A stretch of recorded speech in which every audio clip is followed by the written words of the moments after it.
नमस्ते साथियों, कैसे हैं आप लोग। आशा करता हूं कि आप लोग ठीक तरह से होंगे और अपना अध्ययन ठीक तरह से कर रहे होंगे।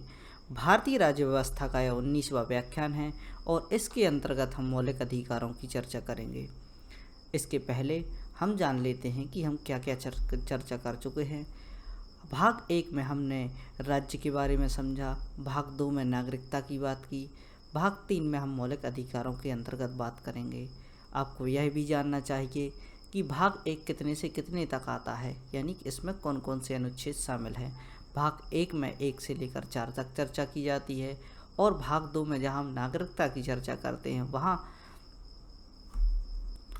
5 से लेकर 11 अनुच्छेद तक बात की जाती है। और जो कि मौलिक अधिकार हैं, जो कि बहुत महत्वपूर्ण टॉपिक है, इसके बारे में हम जो अध्ययन कर रहे हैं वह 12 से लेकर 35 आर्टिकल के बीच में आता है। तो यहाँ पर हम देख सकते हैं कि 12 से लेकर 35 तक यहाँ में मौलिक अधिकारों के बारे में अध्ययन करते हैं और यह सब संविधान में वर्णित है। आइए प्रारंभ करते हैं आज का व्याख्यान। जानकारी को हमने पहले से इंक्लूड करके रखा है पीपीटी के रूप में। अब देखिए और अध्ययन कीजिए। मौलिक अधिकार भाग 3। संविधान में भाग 3 में 12 से लेकर 35 तक मौलिक अधिकारों की चर्चा की गई है। यह जो पॉइंट है वह आपको याद रखना है। भाग 3 में 12 से लेकर 35 तक किसकी चर्चा की गई है? हमारे मौलिक अधिकारों की। मौलिक अधिकार यानी सामान्य अधिकार। सामान्य अधिकारों के अंतर्गत क्या क्या आता है इसमें हमें समझना चाहिए। चूँकि मौलिक अधिकारों की एक अपनी बहस है। इतिहास में हम देखते आ रहे हैं कि जब ब्रिटेन का प्रशासन यहाँ पर हुआ करता था, उपनिवेश भारत हुआ करता था, तब हमें किसी भी प्रकार के मौलिक अधिकार प्राप्त नहीं थे। हम अपनी सरकार से प्रश्न नहीं पूछ सकते थे और कई बार हमारे अधिकारों का हनन किया जाता था, हमारे ऊपर अत्याचार किए जाते थे। बड़ी बड़ी होटल्स में भारतीयों का प्रवेश बंद था और कहीं कहीं बोर्ड लगे हुए थे कि कुत्ते और भारतीयों को आना प्रवेश करना मना है। तो इस प्रकार की बातें जो कि भारतीय जो कि हमारे संविधान निर्माता थे उनके द्वारा समझी गई तथा हमारे संविधान में मौलिक अधिकारों को सबसे पहले जोड़ा गया। मौलिक अधिकार भारत के प्रत्येक व्यक्ति के अधिकारों की बात करते हैं, उसको समाज में एक अच्छा स्तर दिलाने की बात करते हैं। इसे संयुक्त राज्य अमेरिका के संविधान से लिया गया है। संयुक्त राज्य अमेरिका का संविधान जो कि विश्व का पहला लिखित संविधान था, इसमें मौलिक अधिकारों के बारे में बहुत विस्तृत चर्चा की गई है। तो इसी संविधान को आधार बनाते हुए अमेरिका के संविधान को भारत द्वारा इसे स्वीकार किया गया, मौलिक अधिकारों का आइडिया। आगे देखते हैं। संविधान के भाग 3 को भारत का अधिकार पत्र या मैग्ना कार्टा कहा जाता है। चलिए, तो मैग्ना कार्टा यह शब्द क्या कहलाता है? मैग्ना कार्टा कहलाता है अधिकार पत्र, जो कि शब्द ब्रिटेन से निकल कर आया और किंग जॉन के समय पर जब ब्रिटेन में इनका शासन हुआ करता था उस समय पर कुछ अधिकार दिए गए थे। उन्हीं अधिकारों को लेकर मौलिक अधिकारों की शुरुआत हुई और इसके अलावा मैग्ना कार्टा अधिकार पत्र के लिए भी कहा जाता है। जब ब्रिटेन की जो कंपनियां ईस्ट इंडिया कंपनी भारत की ओर आ रही थी अतः एशिया की ओर आ रही थी, इसके अलावा जो भी उपनिवेश देश उन्होंने बनाए हुए थे वहां पर अपना कंपनी का रूल करने के लिए जा रही थी, तब ब्रिटेन द्वारा इनके लिए अधिकार पत्र दिया जाता था। और इसके अलावा जो यूरोप के अन्य देश हुआ करते थे वह भी इसी प्रकार का मैग्ना कार्टा, जैसे कि हम फ्रांस देखते हैं, ब्रिटेन देखते हैं, पुर्तगाल देखते हैं, तो यह मैग्ना कार्टा यानी उनके लिए अधिकार पत्र देते थे कि आप हमारे नाम पर जाइए और किसी दूसरे देश को उपनिवेश बनाइए, वहाँ पर व्यापार कीजिए। आगे देखते हैं। मौलिक अधिकारों में अनुच्छेद 368 के तहत संशोधन किया जा सकता है। चूँकि हम देखते हैं कि जैसे आज हमारे लिए अधिकार प्राप्त हैं और अधिकार जिस प्रकार के हमारे लिए प्राप्त हैं और जैसे ही जनसंख्या बढ़ रही है इसके परिप्रेक्ष्य में संभावनाओं को भी बढ़ता हुआ दिखाई देती हैं और मुश्किलें भी आती हैं। दिनों दिन परिस्थितियां चेंज होती जाती हैं। अतः इस चीज़ को ध्यान में रखते हुए जो कि मौलिक अधिकार हैं, मौलिक अधिकारों को 368 के तहत संशोधन की बात की गई। इनको संशोधित भी किया जा सकता है, इसमें और प्रावधान जोड़े जा सकते हैं और इन लिखे हुए प्रावधानों को कम भी किया जा सकता है।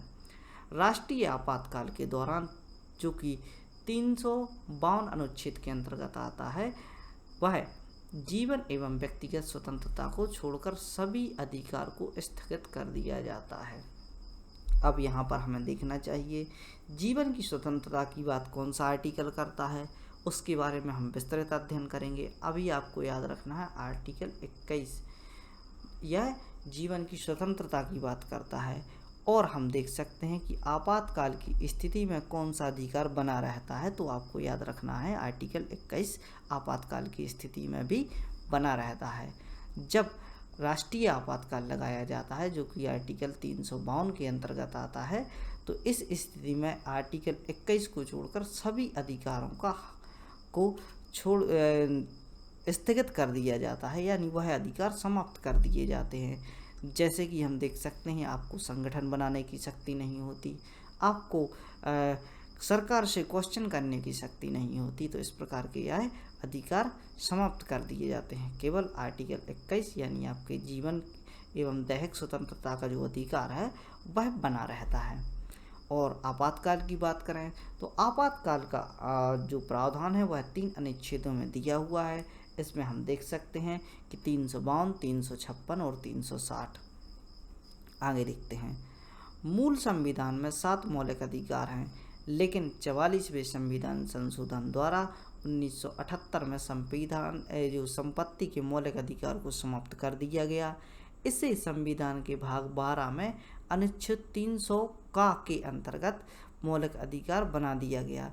यानी मूल तौर पर यदि हम देखें तो मौलिक अधिकार 6 हैं, लेकिन जैसे ही 44वां संविधान संशोधन 1978 में किया गया तो मौलिक अधिकार जो कोई संपत्ति पर जो अधिकार था, उस संपत्ति पर अधिकार को यहाँ से ख़त्म कर दिया गया।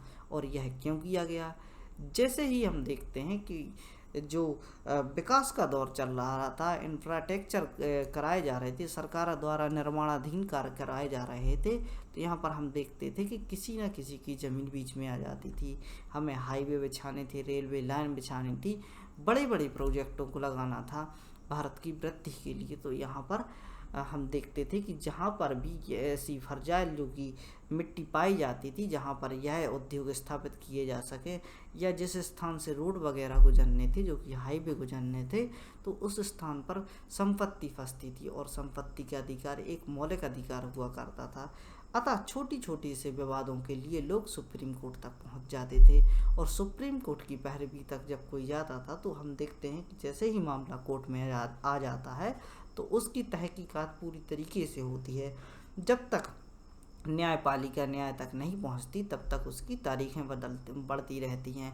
और इस प्रकार हमने देखा कि ज़मीनों को लेकर जो विवाद चल रहे थे उनकी तारीखें बढ़ रही थी, और इस प्रकार जो भी कार्य थे वह स्थगित हो रहे थे। तो हमने इस चीज़ को देखकर इसमें 44वां संविधान संशोधन किया गया, तो संपत्ति के अधिकार को वहाँ से मौलिक अधिकारों में से निकाल कर कहाँ पर रख दिया? अनुच्छेद 12 जो कि भाग 12 में अनुच्छेद 301 के अंतर्गत रख दिया गया।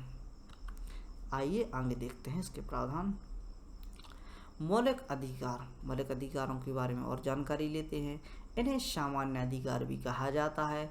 संविधान में सबसे ज़्यादा चर्चा मौलिक अधिकारों पर की गई है। आप इनकी महत्वाकांक्षा इस प्रकार समझ सकते हैं कि अभी तक कोई भी ऐसा एग्ज़ाम नहीं है जिसमें मौलिक अधिकारों से संबंधित प्रश्न ना आए हो। यदि कोई भी पॉलिटी से रिलेटिव क्वेश्चन आता है तो एक ना एक क्वेश्चन आपके मौलिक अधिकारों से आ ही जाता है। तो मौलिक अधिकार बहुत ही महत्वपूर्ण हो जाते हैं। और संविधान में भी जब मौलिक अधिकार बनाए गए तो इनकी बहुत विस्तृत चर्चा की गई। एक लंबा समय इनको बनाने के लिए दिया गया। ब्रिटेन के 200 वर्ष के शासन के बाद हमारे पास मौलिक अधिकार ना के बराबर थे। यानी जब ब्रिटिश यहाँ पर रूल कर रही थी तो हमारे जो मौलिक अधिकार थे वह ना के बराबर थे, वह निरंकुश शासन किया करते थे। अतः जैसे ही हमारा संविधान बनाया गया तो इसमें सबसे ज़्यादा प्राथमिकता किस चीज़ को दी गई? मौलिक अधिकारों को। सबसे ज़्यादा इस बात को समझा गया था कि हमारे मौलिक अधिकार इस समय पर संगठित हुआ करते थे, दबे हुए थे, लोगों की बातों को नहीं सुना जाता था। अतः इन्हीं सब समस्याओं को दूर करने के लिए सबसे ज़्यादा प्राथमिकता किसको दी गई? मौलिक अधिकारों को दी गई, ताकि भारत में कोई भी सरकार किसी भी प्रकार का शासन हो वह तानाशाह की तरह कार्य ना कर सके। यानी अब हमारे पास जो भी सरकारें आती हैं वह तानाशाह की तरह कार्य नहीं करती, लोगों के पास उनके अधिकार है। जैसे ही सरकार द्वारा कोई भी ऐसा कृत्य किया जाता है जिनसे उनके मौलिक अधिकारों का हनन होता है तो वह सुप्रीम कोर्ट के सामने आ जाते हैं या वहाँ पर अपील कर देते हैं। हाल ही में आपकी ने एक न्यूज़ सुनी होगी जो कि बनारस से आ रही है और यहाँ पर देव बाबरी मस्जिद का विवाद छड़ा हुआ है, तो यह भी एक मौलिक अधिकार को लेकर यहाँ पर अपनी दलील पेश कर रहे हैं, जिसमें कि धार्मिक स्वतंत्रता का अधिकार आता है। उदाहरण के लिए यहाँ पर हमें समझना चाहिए साउथ कोरिया और बेलारूस। साउथ कोरिया और बेलारूस ऐसे देश हैं यहाँ पर मौलिक अधिकार ना के बराबर हैं, व्यक्तियों को कोई अधिकार प्राप्त नहीं है। यहाँ के जो तानाशाह हैं वह यहाँ पर शासन किया करते हैं और जिस प्रकार यह देश को चलाना चाहे, यानी साउथ कोरिया के जो किंग हैं वह यदि चाहें, मतलब उनकी द्वारा जो भी जानकारी ली गई है और न्यूज़ में जो बातें आती हैं उनसे स्पष्ट होता है कि यहाँ पर मौलिक अधिकार नहीं है। यदि आपका नेता यह भी डिसाइड कर रहा है कि आपको कैसे बाल कटवाने हैं, आपका रहन सहन कैसा होना चाहिए, आपको हंसना चाहिए या रोना चाहिए, इन सब बातों को भी यहाँ पर राजा डिसाइड करता है। और बेलारूस में भी किसी भी प्रकार की ना तो डेमोक्रेसी है और यहाँ पर ना तो मतदान कराए जाते हैं और डिक्टेटर की तरह बेलारूस के जो शासक हैं वो यहाँ पर शासन कर रहे हैं। हमारे देश में इतनी विविधता होने के बावजूद भी देश एक साथ चल रहा है और इस स्थिति में देखते हैं कि यहाँ पर कई प्रकार की भाषाएं बोलने वाले लोग हैं, कई प्रकार की जातियों के लोग हैं, सभी एक साथ रहने का कारण इसका श्रेय सबसे ज़्यादा मौलिक अधिकारों को जाता है, जो कि यह संविधान द्वारा सभी नागरिकों को उपलब्ध कराए गए। आप यहीं पर देख सकते हैं कि यदि मौलिक अधिकार नहीं होते तो यहाँ पर एक भेदभाव संवैधानिक तौर पर तो भेदभाव ना कहकर अगर मौलिक अधिकारों को नहीं दिया जाता तो वैसे सामान्य तौर पर सामाजिक तौर पर कई भेदभाव सामने आते हैं। SC ST OBC कैटेगरी और सामान्य कैटेगरी, इनमें हम देख सकते हैं कि जो भी प्राचीन काल का सिस्टम चला आ रहा वर्णा सिस्टम, तो उसमें हम देख सकते हैं बहुत से भेदभाव किए जाते थे। और अब जो नए स्तर की 1947 के बाद संविधान की व्यवस्था चल रही थी, तो इस चीज़ को बहुत ही गहन अध्ययन करते हुए, गहराई से समझते हुए इन्होंने इस बात को आगे रखा कि हमें किसी भी प्रकार से ऐसा नहीं करना है कि किसी भी प्रकार से भेदभाव हो, लोगों के अधिकार में किसी भी प्रकार से हनन हो। तो यहाँ पर हम देख सकते हैं कि जैसे ही मौलिक अधिकारों को लाया गया, हमारे संविधान को लाया गया, तो संविधान के जो मौलिक अधिकार हैं वो सभी व्यक्तियों को प्राप्त थे, चाहे वह किसी भी जाति से बिलोंग करते हो, किसी भी लिंग के हों, किसी भी संप्रदाय या जन्म स्थान कोई भी हो। भारत क्षेत्र के अंतर्गत आने वाला प्रत्येक व्यक्ति मौलिक अधिकारों का हकदार है। अमेरिका के संविधान में इन्हें बिल ऑफ राइट कहा जाता है। मैग्ना कार्टा, यह शब्द 1250 में ब्रिटेन के किंग जॉन के शासन में हुआ करता था। उनके अधिकारों के उन्होंने अधिकारों के लिए एक अधिकार पत्र जारी किया। जब ब्रिटेन में मोनार्की हुआ करती थी, यहाँ किंग जॉन का शासन हुआ करता था, तो उस समय पर जनता को अधिकार देना, जनता यानी लोगों के अधिकारों के लिए यहाँ के राजा थे जो किंग जॉन, इनके द्वारा एक अधिकार पत्र सौंपा जाता है और इस अधिकार पत्र में जनता के अधिकारों की बात की जाती है। तो यहीं से जो मौलिक अधिकारों का फंडा है वह निकल कर आया। आप यहाँ से देख सकते हैं कि जो ब्रिटेन 1250 में लगभग, यहाँ से हम देख सकते हैं कि आज का समय जो हम यहाँ पर देखें, जो भारत में 1250 का समय चल रहा था, तो इस समय पर दिल्ली सल्तनत चल रही थी और वहाँ पर ब्रिटेन में मौलिक अधिकारों की बात की जा रही थी। तो इस प्रकार की बातों को आपको सोचना है और समझना है। और इस प्रकार हम देख सकते हैं कि कितनी अराजकता इनके पास आई कि इतने वर्षों के बाद भी यह ऐसी स्थिति में थे कि इन मौलिक अधिकारों का हनन यह भारत में आकर कर रहे थे। चलिए देखते हैं आगे। यदि मौलिक अधिकारों का हनन किया जाता है तो आप कोर्ट में सीधे जा सकते हैं, यानी सुप्रीम कोर्ट में अपील कर सकते हैं। और सुप्रीम कोर्ट के लिए क्या कहा जाता है, मौलिक अधिकारों का संरक्षक कहा जाता है। जिस प्रकार मौलिक अधिकार भारत में दिए गए, विश्व के किसी भी देश द्वारा इतने अधिकार अपने लोगों के लिए नहीं दिए गए हैं। भारत को अखंड बनाए रखने के लिए यह अधिकार उपलब्ध कराए गए हैं। यानी यदि यह अधिकार उपलब्ध नहीं थे तो कहीं जाति के नाम पर, कहीं मजहब के नाम पर, कहीं संप्रदाय के नाम पर लोग विखंडित होते दिखाई देते। और अधिकार जैसे ही हमारे लिए मौलिक अधिकार दिए गए, सभी को समान अधिकार दिए गए, अतः लोग संगठित होकर रहने लगे, भारत को एक समझने लगे। अखंड भारत की परिकल्पना यहाँ से पूर्ण होती दिखाई पड़ती है। संविधान द्वारा मौलिक अधिकारों को देकर राज्य को चुनौती दी गई कि आप राज्य में मौलिक अधिकारों को बनाए रखेंगे। संविधान निर्माताओं द्वारा जैसे ही मौलिक अधिकारों को सामने रखा गया तो राज्य के अधीन उन्होंने चुनौती दी कि आपको किसी भी स्थिति में मौलिक अधिकारों को बनाए रखना है। अब लक्ष्य समझ लें इसके, तो सरकार द्वारा कानून के अनुसार कार्य करवाना तथा निरंकुशता को समाप्त करना। यानी जो यहाँ पर कानून बनाए गए हैं उनके अनुसार सरकार द्वारा कार्य करवाना।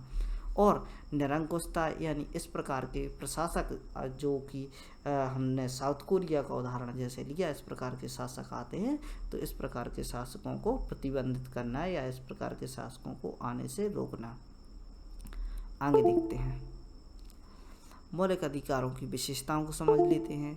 कुछ मौलिक अधिकार केवल भारतीयों को उपलब्ध कराए गए हैं, यह विदेशियों को प्राप्त नहीं है। जैसे रोजगार में समान अवसर, हमारे यहाँ ही तो रोजगार की इतनी तंगी है और हम विदेशियों को क्या रोजगार दिलाएंगे।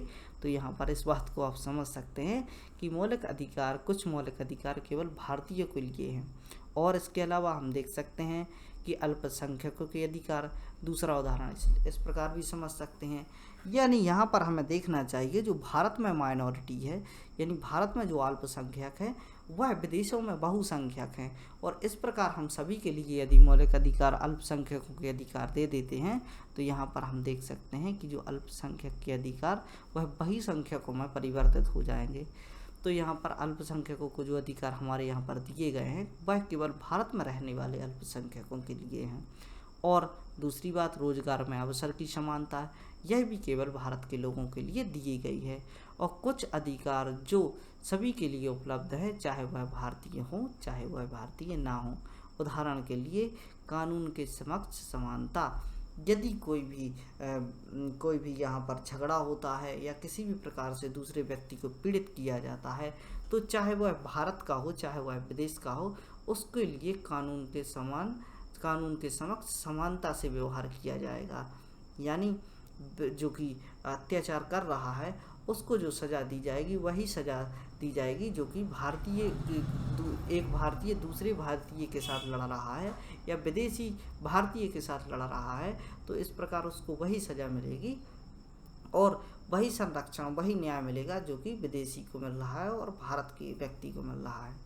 युक्त अधिकारों को समाप्त किया जाना, यानी कभी कभी ऐसे स्थिति भी आती है कि किसी मौलिक अधिकार को समाप्त किया जाता है। तो यह कब कंडीशन होता है, आपके मौलिक अधिकार जब दूसरे के मौलिक अधिकार का हनन करते हैं तो आपके मौलिक अधिकारों को युक्त तरीके से समाप्त किया जा सकता है। यानी जैसे आपको यदि परमिशन दी जाती है कि आप लाउड स्पीकर को यूज कर सकते हैं, लेकिन लाउड स्पीकर को आप तब तक यूज कर सकते हैं जब तक कि दूसरे के मौलिक अधिकारों का हनन ना होता हो। यानी उसको शांति से रहने का अधिकार है और आपको अधिकार दिया गया है कि आपको लाउड स्पीकर बजाना है, तो आप केवल उतना लाउड स्पीकर को बजा सकते हैं जितना कि सामने वाले की मानसिक उत्तेजना के लिमिट में है। यदि उसकी मानसिक उत्तेजना खराब होती है, मोहल्ले में पढ़ रहे, जैसे मोहल्ले में आप स्पीकर चला रहे हैं उसमें पढ़ रहे बच्चों के भी क्या अधिकार हैं कि उन्हें अपनी शिक्षा प्रदान करनी है। तो इस प्रकार आप जैसे ही दूसरे के मौलिक अधिकारों को हनन करते हैं या उनको दबाने का प्रयास करते हैं तो आपके मौलिक अधिकारों को छीन लिया जा सकता है। 352 लगने की स्थिति में यह हमारी संसद द्वारा किया जाता है। यानी 352 जब आपातकाल की स्थिति लगती है तब हमारी संसद के पास इस चीज़ के निर्णय होते हैं कि कौन से अधिकार आपके पास रहने चाहिए और कौन से अधिकार आपसे छीन लिए जाने चाहिए। आम व्यक्ति की स्वतंत्रता बनाए रखना, यानी जो मैंगो मैन है यानी आम आदमी है उसकी स्वतंत्रता को बनाए रखना। अधिकार दो प्रकार के होते हैं जिन्हें सरकार के परिप्रेक्ष्य में देखा जाए तो यह नकारात्मक होते हैं, यानी यह चेक एंड बैलेंस का जो फंडा अपना रहे हैं, यानी जो प्रतिबंध लगा रहे हैं वो सरकार के ऊपर लगा रहे हैं, यानी सरकार को यह बोल रहा है मौलिक अधिकार कि आप अपनी जनता को मौलिक अधिकार दीजिए, तो यह सरकार के प्रति नकारात्मक होते हैं। और जनता के परिप्रेक्ष्य में यह सकारात्मक स्थिति को दर्शाते हैं, यानी जनता को जो अधिकार प्राप्त होते हैं यदि किसी भी प्रकार किसी सरकार के द्वारा इनका हनन किया जाता है तो हम जाकर कोर्ट में खड़े हो सकते हैं। तो यहाँ पर यह जनता के परिप्रेक्ष्य में सकारात्मक तथा सरकार के परिप्रेक्ष्य में नकारात्मक स्थिति को दर्शाते हैं। मौलिक अधिकारों का संरक्षक सुप्रीम कोर्ट को माना जाता है, यानी देश की सबसे बड़ी अदालत जो कि है वह मौलिक अधिकारों की संरक्षक मानी जाती है, यानी आपके किसी भी मौलिक अधिकार का हनन होता है तो आप सीधे सुप्रीम कोर्ट में गुहार लगा सकते हैं। मौलिक अधिकारों को संविधान संशोधन अनुच्छेद 368 के तहत बदला जा सकता है। इसमें मूल ढांचे को ध्यान में रखते हुए बदलाव किए जाने चाहिए, यानी संसद जो कि 368 के माध्यम से मौलिक अधिकारों में बदलाव तो कर सकती है, लेकिन बदलाव भी एक सीमित समय तक की जा सकते हैं। यदि आप संविधान के बेसिक स्ट्रक्चर यानी मूल ढांचे को परिवर्तित करने का प्रयास करते हैं तो कोर्ट द्वारा यहाँ पर रोक लगा दी जाती है और आप इसके बाद यहाँ पर जो आप मौलिक अधिकारों का संशोधन कर रहे हैं उनको बदलने का प्रयास किया जा रहा है वह निरर्थक हो जाएगा, यानी उसे नल एंड वॉइड कोर्ट के द्वारा करार कर दिया जाएगा। इस प्रकार हम समझ सकते हैं कि जो मूल ढांचे का कॉन्सेप्ट है यह कहाँ से निकल कर आया। मूल ढांचे का कॉन्सेप्ट 1973 में केशवानंद भारती के केस से निकल कर आया। केशवानंद भारती केस को हम स्पष्ट रूप से समझेंगे। केवल आपको इतना समझना है कि जहाँ पर भी मूल ढांचे की बात होती है तो मामला कोर्ट के हक में चला जाता है। मूल ढांचे का कॉन्सेप्ट कोर्ट के द्वारा लाया गया। जब ऐसे परिवर्तन किए जाते हैं जिससे संविधान की मूल धारणा को ठेस पहुंचती है तो उसे मूल ढांचे के अंतर्गत लाया जाता है और बात वहीं पर ख़त्म कर दी जाती है। यानी हम देख सकते हैं कि जो कि कोर्ट है उसके पास सबसे बड़ा और अच्छा हथियार यही है। आपातकाल के समय अनुच्छेद 20/21 बने रहते हैं। जैसे कि हमने प्राण एवं दैहिक स्वतंत्रता के अधिकार की बात की तो आपातकाल की स्थिति में भी यह बने रहते हैं। बाहरी आपातकाल के समय अधिकारों पर प्रतिबंध लगाया जाता है। हम देखते हैं कि बाहरी आपातकाल की स्थिति होने पर अधिकारों पर प्रतिबंध लगाया जा सकता है। 31A, 31B और 31C संविधान संशोधन के माध्यम से मौलिक अधिकारों में जोड़े गए, यानी 31 का जो मौलिक अधिकार 31 है इसमें 3 प्रावधान A, B और C संशोधन के माध्यम से जोड़े गए हैं। यह मूल संविधान में नहीं थे। अनुच्छेद 34 देश में मार्शल लॉ लगाए जाने की बात करता है। इसके लगाए जाने पर मौलिक अधिकारों को प्रतिबंधित कर दिया जाता है। यह देश में शांति बनाए रखने के लिए तथा इसे शक्ति प्रदान करते हैं। तो यानी हम देख सकते हैं मार्शल लॉ की कंडीशन कब आती है, जैसे कि जम्मू कश्मीर वगैरह में जो विवाद चल रहे थे वहाँ पर उनके कुछ क्षेत्र पर मार्शल लॉ लगाया गया था, जिस समय पर वहाँ के लोगों के द्वारा विद्रोह किए जा रहे थे, पत्थर फेंके जाते। तो इस स्थिति में मार्शल लॉ जब यहाँ पर लग जाता है तो आर्टिकल 34 में इसका वर्णन किया गया है। तो मार्शल लॉ के समय शांति बनाने के लिए इसका प्रयोग किया जाता है और यहाँ के लोगों के मौलिक अधिकारों को प्रतिबंधित कर देते हैं। आइए देखते हैं मौलिक अधिकार कितने होते हैं। तो मौलिक अधिकारों की संख्या 7 हुआ करती थी और हम देख सकते हैं कि 44वें संविधान संशोधन द्वारा 1968 में 78 में इसको एक मौलिक अधिकार जो कि संपत्ति का मौलिक अधिकार हुआ करता था उसको समाप्त कर दिया तथा 301 के अंतर्गत रख दिया गया था। तो अब 6 मौलिक अधिकारों की हम चर्चा करेंगे। तो 6 मौलिक अधिकार में सबसे पहला अधिकार आता है समानता का अधिकार। और समानता की बात करते हैं हम अनुच्छेद 14 से लेकर अनुच्छेद 18 तक। दूसरे अधिकार की बात करें तो स्वतंत्रता का अधिकार आता है। स्वतंत्रता के अधिकार में हम बात करते हैं आर्टिकल 29 से लेकर आर्टिकल 22 तक, 19 से लेकर 22 तक, सॉरी यहाँ पर 19 है।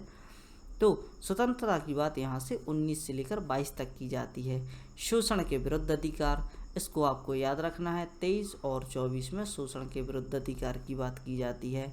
धार्मिक स्वतंत्रता का अधिकार, अनुच्छेद 25 से लेकर 28 तक धार्मिक स्वतंत्रता की बात की जाती है, जहां हम धर्मों को अबाध रूप से मान सकते हैं और ऐसे प्रावधान दिए गए हैं जिसके कि हम अपने धर्मों की रक्षा कर सकें। संस्कृति एवं शिक्षा के अधिकार की बात 29 व 30 करते हैं। 29 में संस्कृति के बारे में अध्ययन किया गया है और 30 में शिक्षा के बारे में अधिकार दिए गए हैं। संवैधानिक उपचारों का अधिकार, संवैधानिक उपचारों का अधिकार, इसे B.R. अम्बेडकर द्वारा संविधान की आत्मा भी कहा गया, heart and soul of constitution. तो इसके लिए संविधान की आत्मा इसके लिए कहा जाता है आर्टिकल 32 के लिए। चलिए यहाँ तक तो हमने समझा कि अधिकार कहाँ से कहाँ तक आते हैं। समानता का अधिकार 14 से 18, स्वतंत्रता का अधिकार 19 से 22, शोषण के विरुद्ध अधिकार 23 और 24, धार्मिक स्वतंत्रता 25 से 28, संस्कृति एवं शिक्षा 29-30 और संवैधानिक उपचारों का अधिकार आर्टिकल 32। तो इस चीज़ को आपको अच्छे से याद रखना है। क्वेश्चन यहाँ से भी बन जाते हैं और आपसे पूछ लिया जाता है कि धार्मिक स्वतंत्रता की चर्चा किस आर्टिकल से किस आर्टिकल के बीच की गई, तो 25 से 28। तो इस प्रकार आपको इसको याद रखना है और आपको याद कराने के लिए अब इसका हम विस्तृत अध्ययन करेंगे और एक एक आर्टिकल को समझने का प्रयास करेंगे कि किस आर्टिकल में क्या दिया हुआ है। अनुच्छेद 12, संविधान द्वारा मूल अधिकारों को देने का उद्देश्य 12 में व्याख्या की गई है। यानी अभी जो अनुच्छेद 12 है, 12 में इतनी बात की गई है कि आपको किस प्रकार मूल अधिकारों को जनता तक पहुंचाना है। इनका उद्देश्य राज्य की कार्यवाही के सामने लोगों का संरक्षण प्रदान करना है। यानी राज्य में जो भी कार्यवाही हो रही है, यह देखना कि लोगों के मौलिक अधिकारों का हनन तो नहीं हो रहा है। अनुच्छेद 12 में राज्य की परिभाषा दी गई है। अब एक बात को आप समझना चाहिए कि राज्य कहलाता क्या है, किस राज्य की बात कर रहे हैं, किस राज्य के अंतर्गत लोगों के अधिकार की बात की जा रही है। क्या वही राज्य जो मध्य प्रदेश है, वही राज्य जो उत्तर प्रदेश है? नहीं भाई साहब, यह बात नहीं है। राज्य की परिभाषा में आप समझिए कि राज्य के अंतर्गत क्या क्या आता है। राज्य के अंतर्गत भारत सरकार की संसद, राज्यों के प्रत्येक राज्य की सरकार, विधानसभा और जो कि विधानसभा और विधान परिषद तथा भारत राजतंत्र के भीतर तथा भारत सरकार के नियंत्रण के अधीन आने वाले क्षेत्र शामिल है। यानी भारत शासन के अंतर्गत जितने भी क्षेत्र आते हैं उनके अंतर्गत मौलिक अधिकारों को प्रदान किया जाना चाहिए। आर्टिकल 12 राज्य की बात करता है और राज्य के अंतर्गत भारत का संपूर्ण वह क्षेत्र आता है जो भारत सरकार के अधीन है, चाहे वह जम्मू कश्मीर से लेकर कन्याकुमारी तक हो, नॉर्थ ईस्ट के राज्य हों, अंडमान निकोबार द्वीप समूह हो, लक्षद्वीप हो, और भी जो भी यहाँ पर जो छोटे छोटे क्षेत्र आते हैं सभी क्षेत्रों को मिलाकर, नॉर्थ ईस्ट के क्षेत्रों को मिलाकर सभी क्षेत्र इसके अंतर्गत आते हैं। और जहाँ जहाँ पर भी भारतीय पॉपुलेशन मौजूद है उनके लिए मौलिक अधिकार प्राप्त कराए गए हैं। अनुच्छेद 14 को हम देखते हैं तो अनुच्छेद 14 विधि के समक्ष समानता की बात करता है। यानी कानून के समक्ष सभी को समानता है, यानी एक समान कानून देने की बात आर्टिकल 14 करता है। आर्टिकल 15 में क्या बात की जाती है, यानी 14 से लेकर यहाँ तक हमने 18 तक समानता की बात की थी, तो विधि के समक्ष समानता की बात कर रहा है आर्टिकल 14। धर्म, जाति, लिंग, जन्म स्थान के विभेद में रोक, यानी धर्म के आधार पर, जाति के आधार पर, लिंग के आधार पर, जन्म स्थान के आधार पर कोई भी रोक नहीं लगाई जाएगी और किसी भी प्रकार का यहाँ पर भेदभाव नहीं किया जाएगा। तो यहाँ पर समानता की बात कौन करता है? आर्टिकल 15। 16 कहता है कि लोक नियोजन के अवसर में समानता, जहाँ भी रोजगार प्राप्त कराए जा रहे हैं आपको समान अवसर दिए जाएंगे। अनुच्छेद 17 अस्पृश्यता के अंत की बात करता है। यानी यहाँ पर हम देख सकते हैं जैसे छुआछूत जैसी स्थितियाँ जो कि वर्ण सिस्टम के अनुसार चली आ रही थी, इनको देखते हुए अनुच्छेद 17 में इसके बारे में विस्तृत अध्ययन किया गया और अनुच्छेद 17 में इसके प्रावधान रखे गए कि अस्पृश्यता का अंत होना चाहिए, यानी समानता आनी चाहिए। 18वें उपाधियों का अंत। पहले बहुत सी उपाधियाँ हुआ करती थी, नाइटहुड की उपाधि देखी होगी आपने, और कई राजा महाराजा, राजा भट्टाचार्य, विक्रमादित्य, इस प्रकार की उपाधियाँ दी जाती थी। तो जैसे ही भारतीय संविधान लागू होता है तो इसके आर्टिकल जो 18 लिखा जाता है, तो आर्टिकल 18 में मौलिक अधिकारों के अंतर्गत उपाधियों का अंत कर दिया जाता है, यानी भारत के समक्ष सभी लोग समान हैं, चाहे वह कोई भी हो, उसको किसी भी विशेष उपाधि या ख्याति से नहीं पहचाना जाएगा। अनुच्छेद 19 की बात करें तो अनुच्छेद 19 को आपको बहुत अच्छे तरीके से समझना चाहिए। यहाँ पर अभिव्यक्ति की स्वतंत्रता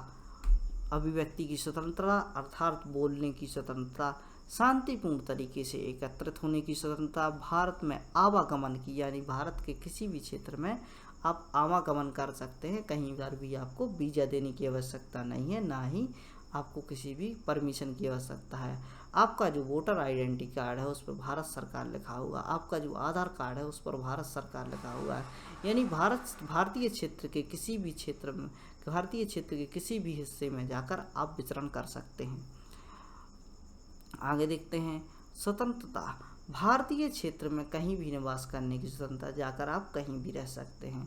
और आजीविका की स्वतंत्रता, इसका एक अपवाद जम्मू कश्मीर हुआ करता था, जहां पर जमीन लेने का अधिकार आपको प्राप्त नहीं था, लेकिन अब वह भी समाप्त हो गया। तो आप संपूर्ण भारत में विचरण कर सकते हैं, कहीं भी जाकर आप व्यापार कर सकते हैं, निवास कर सकते हैं। अनुच्छेद 20 की बात करें तो अनुच्छेद 20 अपराध की दोष सिद्धि के लिए संरक्षण, यानी यदि किसी भी प्रकार आपसे अपराध हो चुका है तो अपराध की दोष सिद्धि के लिए यह संरक्षण की बात करता है। आपको किसी भी दूसरे व्यक्ति द्वारा आपको दोष सिद्ध नहीं कराया जाएगा, आप कोर्ट के सामने जाइए और कोर्ट के द्वारा आपको सजा दी जाएगी। अपराधी को उसी की सजा दी जाएगी जिस समय का वह कानून है। मान लो किसी भी अपराध के लिए आज 5 साल की सजा होती है और आज के दिन उसने अपराध किया है और 10 दिन बाद वही सजा 10 वर्ष की हो जाती है, तो जिस डेट में उसने अपराध किया है तो उसको उसी डेट के अनुसार 5 वर्ष की सजा ही दी जाएगी। यदि वह 10 दिन के बाद 11वें दिन वो करता है, अपराध करता है और उसके लिए सज़ा 10 वर्ष की है, तो फिर उसे 10 वर्ष की सज़ा दी जाएगी। उसे स्वयं के विरुद्ध गवाही देने के लिए बाध्य नहीं कराया जाएगा। किसी भी व्यक्ति से स्वयं के विरुद्ध गवाही देने के लिए, यानी उसे ज़बरदस्ती यह नहीं कहा जाएगा कि आप कोर्ट के सामने जाकर अपने खुद के विरुद्ध गवाही दें। एक अपराध के लिए एक ही बार सज़ा दी जाएगी, यानी कोई भी अपराध करता है तो उसको एक बार ही सज़ा दी जाएगी। आगे देखते हैं अनुच्छेद 21, बहुत ही महत्वपूर्ण, प्राण एवं दैहिक स्वतंत्रता का अधिकार यहाँ से प्राप्त होता है, जो कि आपातकाल के समय भी बना रहता है, यानी जीवन जीने की स्वतंत्रता आपको अनुच्छेद 21 प्रदान करता है। अनुच्छेद 21A की बात करें तो इसे 86वें संविधान संशोधन द्वारा 2002 में जोड़ा गया। इसके अंतर्गत 6 से लेकर 14 वर्ष के बच्चों को अनिवार्य शिक्षा की बात की गई।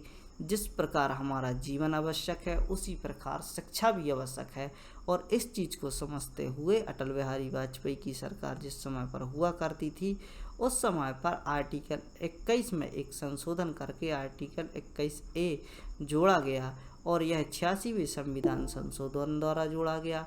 और इसमें कहा गया कि 6 से लेकर 14 वर्ष के बच्चों को शिक्षित कराना यह उनका मौलिक अधिकार है, तो यह मौलिक अधिकार के अंतर्गत आता है। अनुच्छेद 22 की बात करें, गिरफ्तारी के लिए संरक्षण। यदि आपको गिरफ्तार कर लिया जाता है तो गिरफ्तारी का कारण जानने का आपको अधिकार है। आप उनसे पूछ सकते हैं कि वारंट है आपके पास क्या, और यदि नहीं है तो आप गिरफ्तार नहीं कर सकते। 24 घंटे के अंदर अपराधी को मजिस्ट्रेट के सामने उपस्थित रहना होगा। इसमें छुट्टी का दिन इंक्लूड नहीं होता और आने जाने का समय भी इंक्लूड नहीं होता, और उसके अलावा जो 24 घंटे वह व्यक्ति थाने में रहता है तो उसको मजिस्ट्रेट के सामने ले जाना पड़ता है।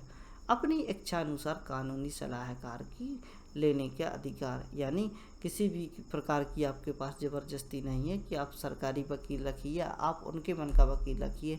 आप कोई भी अपना वकील या सलाहकार रख सकते हैं। अनुच्छेद 23 की बात करें तो अनुच्छेद 23 में शोषण के विरुद्ध अधिकार है। मानव व्यापार, बलात्श्रम, बंधुआ मजदूरी, यह सब समस्याएं प्राचीन काल से भारत में चली आ रही हैं।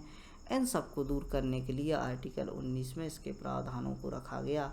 आप मानव का व्यापार नहीं कर सकते, यानी व्यक्तियों को जिस प्रकार व्यापार की दृष्टि से आप देख सकते हैं कि एक मूवी आई थी अलाउद्दीन खिलजी की, उसमें मलिक काफूर एक दास हुआ करता था।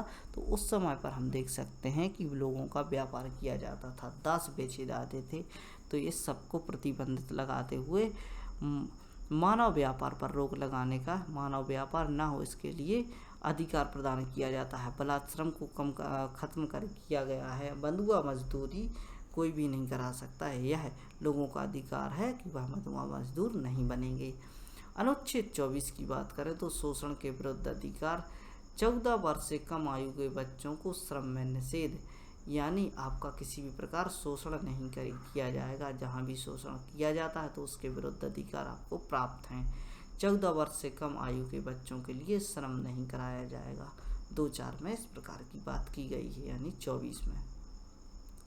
आर्टिकल 25 की बात करें तो धर्म को मानने तथा आचरण करने तथा प्रचार करने का अधिकार यहाँ पर आर्टिकल 25 में 25 से लेकर 28 तक धार्मिक स्वतंत्रता की बात होती है। तो हम धार्मिक स्वतंत्रता की बात यहीं पर करेंगे।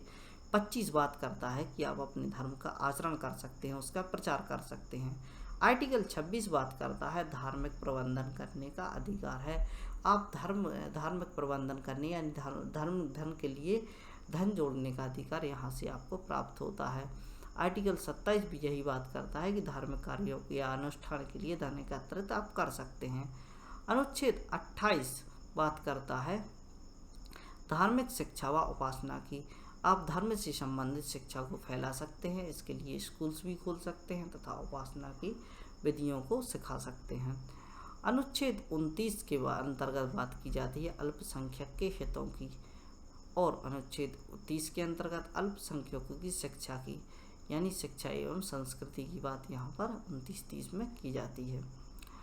आर्टिकल 32 पर आए तो आर्टिकल 32 बात करता है संवैधानिक उपचारों का अधिकार। संविधान की आत्मा इसी को कहा जाता है, संवैधानिक उपचारों के अधिकार को, जो कि आर्टिकल 32 के अंतर्गत आता है, संविधान की आत्मा कहा जाता है। क्वेश्चन पूछ लिया जाता है, आपको याद रखना है। अनुच्छेद 33 की बात, इसके अंतर्गत सेना, सशस्त्र बल, खुफिया विभाग के अंतर्गत कार्यरत व्यक्तियों को हद तक रोक लगाने के लिए कहा जाता है। तो यानी यहाँ पर हम देख सकते हैं कि जैसे कोई आर्मी में व्यक्ति है, यदि वह बोले कि मेरा तो अधिकार है, मैं कहीं भी घूम सकता हूँ, अपनी इन्फॉर्मेशन किसी को भी सुना सकता हूँ, तो जैसे ही आप सरकारी नौकरी में जाते हैं, जैसे कि सेना की नौकरी है, खुफिया विभाग की नौकरी है, तो आपके मौलिक अधिकारों को कुछ हद तक रोक दिया जाता है या छीन लिया जाता है। आप इस प्रकार के कार्य नहीं कर सकते। अनुच्छेद 34 बात करता है यदि किसी क्षेत्र में मार्शल लॉ लागू हो तो वहाँ उस समय के लिए मौलिक अधिकारों को रोक दिया जाता है। मार्शल लॉ की बात करता है अनुच्छेद 34, और मार्शल लॉ जहाँ पर भी लगाया जाता है तो वहाँ के मौलिक अधिकार स्वतः ही समाप्त हो जाते हैं। अनुच्छेद 35, संसद को पूर्ण शक्ति है कि वह मौलिक अधिकारों के संबंध में कानून बना सके, इसमें संशोधन कर सके। तो संसद की शक्ति की बात आर्टिकल 35 में की गई है। तो इस प्रकार हमने समझा अधिकारों के बारे में, मौलिक अधिकारों के बारे में एक विस्तृत अध्ययन। इसकी जानकारी के लिए अब बार बार इस लेक्चर को देखिए और समझने का प्रयास कीजिए हमारे देश ने हमारे लिए क्या क्या किया है, हमारे संविधान निर्माताओं द्वारा किस प्रकार के मौलिक अधिकारों को हमारे लिए उपलब्ध कराया गया है। और इस प्रकार की जानकारी के लिए आगे जो पॉलिटी के आने वाले लेक्चर्स हैं, इसके लिए आप बने रहें स्टडी राय बाय मनी पांडे से, और इन लेक्चर्स को इतना फैलाने का प्रयास करें कि हर उस बच्चे तक पहुंच जाए जो कि इस प्रकार की शिक्षा लेना चाहता हो, निःशुल्क शिक्षा। और इसके अलावा हम देख सकते हैं कि इसी प्रकार की शिक्षा के लिए आप कहीं भी किसी भी संस्थान में जाते हैं, जो कि किसी भी इंस्टीट्यूशन में जाते हैं, तो वहाँ पर आपसे लाखों रुपए की फीस वसूली जाएगी और कंटेंट आप कंपेयर कर सकते हैं। जो कंटेंट आपको यहाँ पर उपलब्ध कराया जा रहा है सेम इसी प्रकार का है, इससे भी घटिया क्वालिटी का आपको कंटेंट प्राप्त होगा। तो इसी के साथ आपसे विदा लेते हैं। पढ़ते रहिए, खुश रहिए। जय हिंद, भारत माता की जय।